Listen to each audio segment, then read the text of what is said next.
నమో భగవతే శ్రీరమణాయ. ప్రశ్న: అవాస్తవం ఎట్లా వచ్చింది? సత్యం నుండి అసత్యం ఉద్భవించగలదా? జవాబు: ఉద్భవించిందేమో గమనించు. ఇంకో కోణం నుంచి చూస్తే అసత్యం అంటూ ఏమీ లేదు. ఉండేదల్లా ఆత్మ ఒక్కటే. ఈ ప్రపంచాన్ని, మిగిలిన వాటిని నీవు గ్రహించడానికి మూల కారణం అహంకారం. దాని మూలమేదో కనుక్కోవడానికి ప్రయత్నిస్తే అది లేదని, నువ్వు చూసే ఈ సృష్టి కూడా లేదని తెలుస్తుంది. ప్రశ్న: ఆత్మ గురించి తెలుసుకోవడం అంత కష్టతరం అవటం భగవంతుని కఠినమైన లీలేనా? జవాబు: ఆత్మజ్ఞానం అంటే ఆత్మగా ఉండటమే. ఆత్మగా ఉనికి అంటే నీ ఉనికి. ఎవ్వరూ తన ఉనికిని కాదనలేరు కదా. కళ్ళని స్వయంగా చూసుకోలేకపోయినా తనకు కళ్ళు లేవని ఎవరూ అనలేరు కదా. అద్దం ముందు నిలబడి నీ కళ్ళని వేరుగా చూస్తావు. అట్లాగే ఆత్మ కూడా వేరే దానిగా భావించాలి అనుకుంటావు. ఉన్న చిక్కంతా ఇదే. ఎప్పుడూ ఈ వేరే విధంగా భావించుకోవడానికి అలవాటు పడిపోవడం వల్లే నీ గురించి జ్ఞానాన్ని పోగొట్టుకున్నావు. ఆత్మని అట్లా భేదభావంతో ఊహించలేం. ఆత్మని తెలుసుకోవాల్సిందెవరు?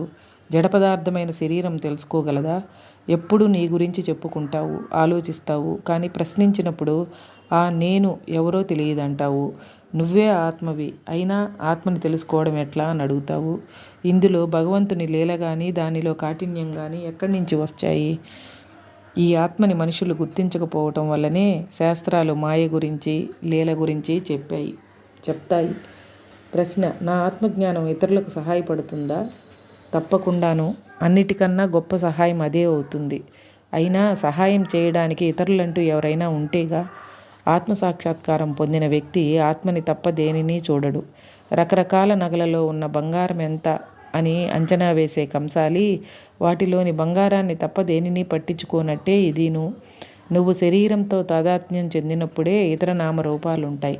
కానీ దేహానికి అతీతమైన తర్వాత అవి కూడా దేహం అంటే నీకు గలే స్పృహ వలె మాయమవుతాయి. ప్రశ్న: చెట్లు, చేమలు విషయంలో కూడా అంతేనా? ఆత్మకి భిన్నంగా ఉన్నాయా? జవాబు: ఆత్మకు భిన్నంగా ఉన్నాయా అవి అసలు? కనుక్కో. నువ్వు వాటిని చూస్తున్నానంటావు. ఆ భావం ఆత్మ నుంచి లేస్తుంది. అది ఎక్కడి నుంచి లేస్తుందో కనుక్కో. ఆలోచనలు ఇంక ఉదయించవు. మిగిలేదల్లా ఆత్మే. ప్రశ్న: మీరు చెప్పేదాన్ని మేధతో గ్రహించగలుగుతున్నాను, కానీ అవి అట్లాగే ఉన్నాయి. జవాబు: నిజమే. అది సినిమా వంటిది. తెర మీద కాంతి పడుతోంది. దాని మీద నీడలు అటు ఇటు పరిగెత్తుతుంటే చూచేవారికి ఏదో నాటకం ఆడుతున్నట్లుంటుంది.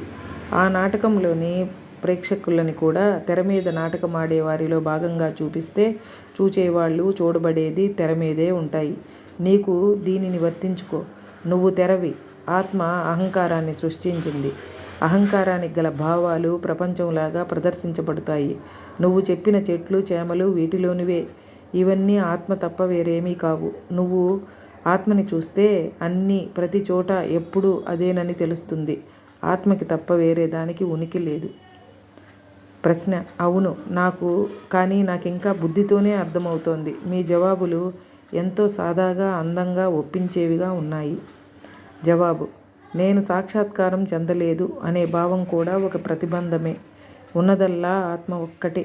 మన సహజ స్థితే ముక్తి. స్వేచ్ఛ మనకెప్పుడూ ఉంది. కానీ మనం బంధితులమని ఊహించుకొని ఆ బంధాన్ని నుంచి విముక్తి చెందడానికి విశ్వ ప్రయత్నం చేస్తుంటాం. ఆ స్థితి చేరుకున్న తర్వాతనే ఇది అర్థమవుతుంది. ఎప్పుడూ ఉంటున్న స్థితినే చేరుకోవడానికి అంత అవస్థ ఎందుకు పడ్డామా అని మనకే ఆశ్చర్యం కలుగుతుంది. ఈ విషయం స్పష్టం అవడానికి ఒక ఉదాహరణ చెప్తాను. ఈ గదిలో ఒకడు నిద్రపోతాడు. తాను ప్రపంచయాత్ర చేస్తున్నట్టు కల వస్తుంది అతనికి. కొండలు, కోనలు, అడవులు, గ్రామాలు, ఎడార్లు, సముద్రాలు, ఖండాలు దాటి ఎన్నో సంవత్సరాలు కష్టపడి ప్రయాణం చేసి తిరిగి ఈ దేశానికి వస్తాడు. తిరువన్నామలై చేరి ఈ ఆశ్రమంలో అడుగుపెట్టి ఈ గదిలో ప్రవేశిస్తాడు. ఆ క్షణాన్ని అతనికి మెలకువ వచ్చి చూసుకుంటే తాను ఎక్కడికి వెళ్ళలేదని, ఒక్క అంగుళం కూడా కదలకుండా అక్కడే పడుకుని ఉన్నానని గ్రహిస్తాడు. ఇది సరిగ్గా అటువంటిదే. స్వేచ్ఛాయుతంగా ఉన్న బంధితులమనే భావం మనకెందుకుంటుంది అని అడిగితే నేనిచ్చే సమాధానం ఇది.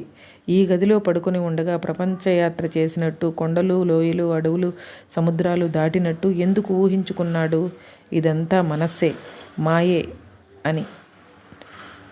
ప్రశ్న: ఆత్మసాక్షాత్కారం కాని వానికి ఉన్న ఒకే ఒక సత్యం గురించి అజ్ఞానం ఎట్లా కలుగుతుంది? జవాబు: అజ్ఞాని మనస్సునే చూస్తాడు. అది ఆత్మ నుంచి ఉదయించే శుద్ధ చైతన్యానికి ప్రతిబింబం మాత్రమే. ఆత్మ గురించి అతనికి తెలియనే తెలియదు. ఎందుచేత? అతని మనస్సు ఎప్పుడూ బయటకే పరుగుతుండడం వల్ల, తన మూలాన్ని తెలుసుకోలేకపోవడం వల్ల. ప్రశ్న: ఆత్మ నుంచి ఉద్భవించే అనంతము అవిభక్తము అయిన శుద్ధ చైతన్యపు జ్యోతి అజ్ఞానానికి ఎందుకు సాక్షాత్కరింపదు? జవాబు: కుండలోని నీరు ఎంతో పెద్దదైన సూర్యుణ్ణి ఆ కుండ పరిధిలోనే ప్రతిబింబిస్తుంది. అట్లాగే హృదయం నుంచి వచ్చే విశ్వవ్యాప్తము అనంతమునైన ఆ చైతన్యపు కాంతిని మనిషి మనస్సులోని వాసనలు ప్రతిబింబించడానికి ఒక మాధ్యమం అవుతాయి. ఈ ప్రతిబింబం యొక్క రూపాన్నే మనసు అంటారు. ఆ ప్రతిబింబాన్నే చూచి అజ్ఞాని తాను పరిమితుడినని, జీవుణ్ణని, వ్యక్తినని భ్రమపడతాడు. ప్రశ్న: ఆత్మసాక్షాత్కారాన్ని పొందటానికి ఆటంకాలు ఏవి? జవాబు: మనసు యొక్క వాసనలు. ప్రశ్న: ఈ వాసనలను తప్పించుకోవడం ఎట్లా? జవాబు: ఆత్మని తెలుసుకోవడం వల్ల. ప్రశ్న: ఇదొక విషవలయంలాగా ఉందే. జవాబు: ఇట్లాంటి సమస్యలని సృష్టించేది అహంకారమే. అదే అవరోధాలని, ఈ పరస్పర వైరుధ్యాలని, చిక్కులని తెచ్చిపెడుతుంది.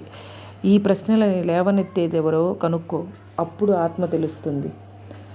ప్రశ్న: ఈ మానసిక బంధం అట్లా విడవకుండా పట్టుకుంటుంది ఎందుకు?